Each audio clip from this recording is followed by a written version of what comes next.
Hello everyone, welcome to another episode of New York Bassin. Now today I want to talk about choosing the right rod.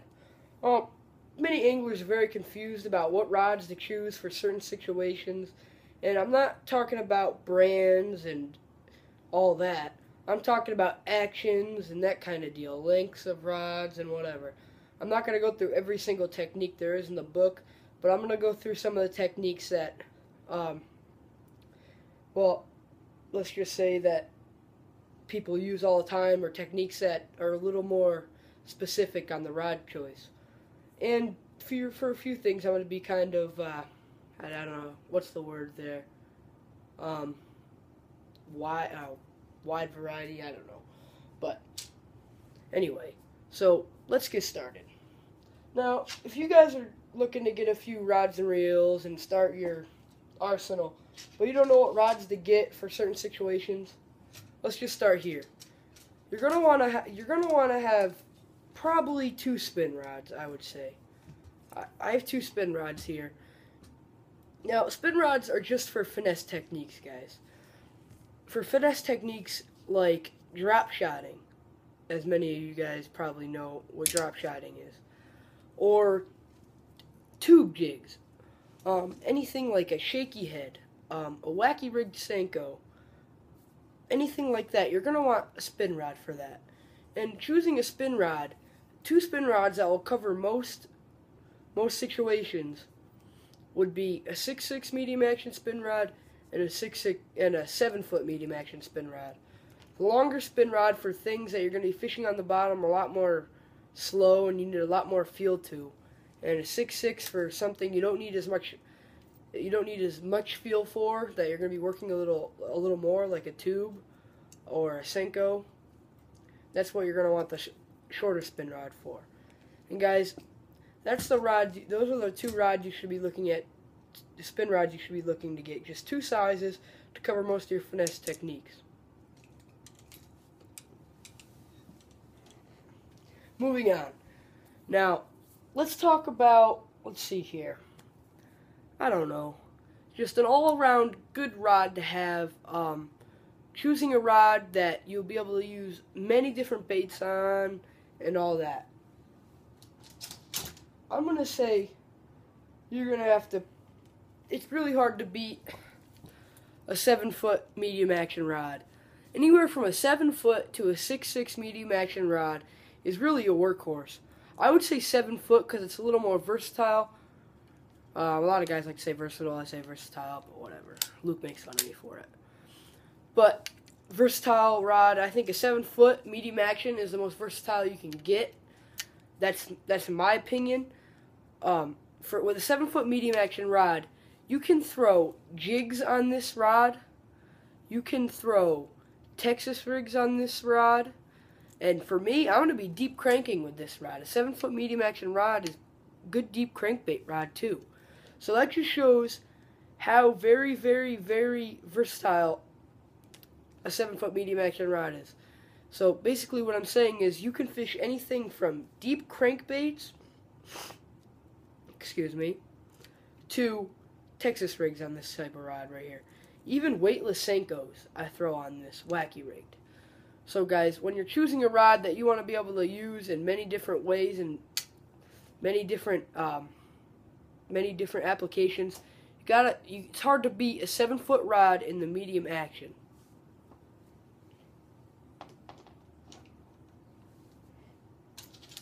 Now, let's get to more of your moving baits, like how to choose a rod for this.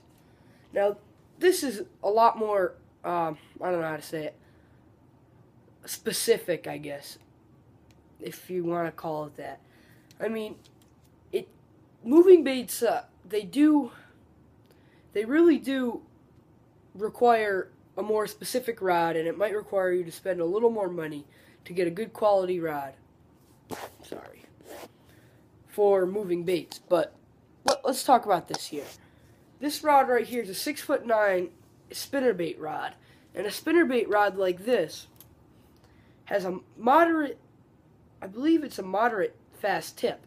And what that means, that means the tip's a little slower, which helps with your hookups. That allows the fish to be able to eat the bait more, So what you're going to want to look for when you're fishing moving baits, not crankbaits, but moving baits like a chatterbait, swim jig, a spinnerbait, even topwater. This would be a really good, not frogs, but like poppers and walking baits. This would be a great rod for that. When you're choosing a rod for that, you want to, hold on, I'm going to move the camera and go over here to show you guys. When you're choosing a rod for this, I'm going to get up here. When you're choosing a rod for this, you're going to want to find one with that slow tip. That slow tip. And that tip's going to bend throughout the rod pretty good ways through the rod, because that's going to allow the fish to eat the bait. Okay? Now, these rods, you would think, oh man, this video is supposed to be for just a few rods that I should get to show me the best idea of, just an idea of what rods I need to get to start off and whatever, or what rods are the best to get. And you guys are probably thinking, now you're just telling me to get one rod for one thing. That's not really what I'm telling you to do, because a rod like this, a 6'9" medium heavy rod or 7 foot medium heavy rod would be good if it has that tip I just showed you. This rod is a good rod for light jigs and Texas rigs. Like I said, top water, open water top water, and even square bill crankbaits you can throw on this rod. Now, I have a separate rod that I'm going to show you guys that would be good to get in place of this.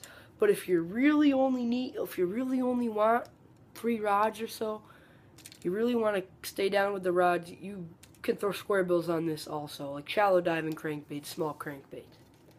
So guys, just keep in mind a 6'9" or 7 foot medium heavy or under with a moderate fast tip, so that fish can eat the bait.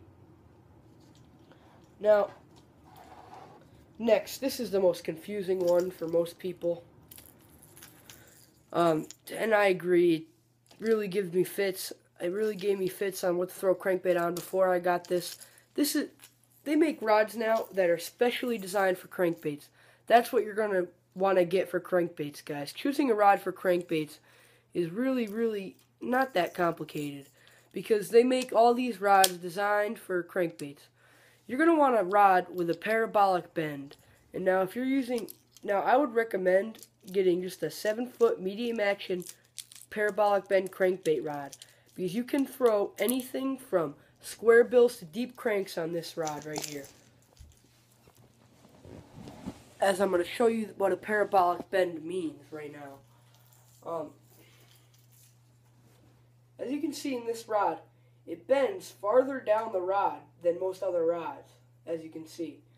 And what that allows to happen is when you're fishing with treble hook baits, like a crankbait or a jerk bait, is what I use this rod for. When you're fishing with baits like that, if you have a stiff rod, you're ripping the hooks out of that fish's mouth.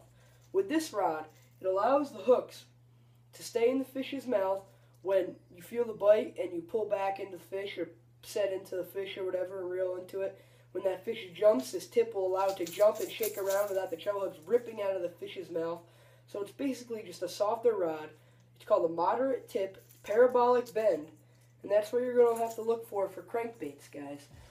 There's not a lot of cheap rods out there you can get for that, but I believe there is. I mean, my friend Evan, who does the Bass and Lures baits that I showed you, I believe he bought a Shimano Claris rod. They're $30 rod, and they're technique specific, and they have a crankbait rod. Shimano's a great way to go too, guys, if you need to save money. I mean, they have the Shimano Cella series, great rods, and they're technique specific to help you guys out on choosing a rod. But you gotta find a rod that has a parabolic action, or even a fiberglass rod would be great for crankbaits, guys. But you really need to find a rod with a parabolic action for crankbaits. Now, to wrap this all up, we're gonna go with choosing a rod for heavier applications. Now, this is my favorite rod because I love to fish cover. I love to fish heavy for jigs, with jigs and stuff. I don't know. I just think it's kind of manly. I don't know how you'd say it, but I love to fish cover and I love to fish jigs, and this rod is my workhorse. But choosing a rod for heavier baits, I mean, if you're a guy who throws swim baits, bigger ones, you know, but you also throw jigs a lot and topwater frogs, and you don't want to have 2 or 3 different rods just for your heavy cover applications. You just want one rod, well, not heavy cover, but heavy lure and heavy cover applications. You just want one rod for that. The way to go is to get a rod that's anywhere from, I'd say, 7'2" to about 7'6". This is a 7'3" medium heavy rod right here. It's a Veritas.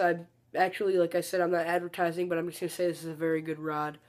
It's a 7'3" medium heavy, and this rod covers all my dirty work. I mean, with this rod, I flip jigs. I throw jigs anywhere with this rod. I flip Texas rigs with it. I punch with it if I ever really, I don't punch often, but if I do, this is the rod I use. And I'm going to be using topwater frogs with this rod. Now, let me tell you what. If you guys think medium heavy isn't enough, listen, all these pros, get your 7-11 or 8-foot flipping stick, heavy action. Listen, it's not even fun, okay? You're going to be using a rod that doesn't even bend just to pull fish up. That's not fishing, guys. It's really not fishing anyway. But this rod right here does the job, and it does it well. So if you guys are choosing a rod for jigs, frogs, and those kind of applications, go with that 7'2" to 7'6" sized rod, medium heavy power, at least medium heavy power. You can go with the heavy if you want, but heavy might give you fits, and if you want to use it in different types of applications. But guys, hopefully that helped you. Hopefully this video helps you make better decisions when you're choosing rods, and maybe help you guys out on how you're going to build around your rod and reel arsenal. So guys, thanks for watching. I appreciate the views. I see my channel, Luke and my channel, is actually growing. And it's alright, because we get a few subscribers here and there, a lot faster than we used to. But thank you guys, and I have a few more videos coming your way. Hopefully this helped you out. Thank you.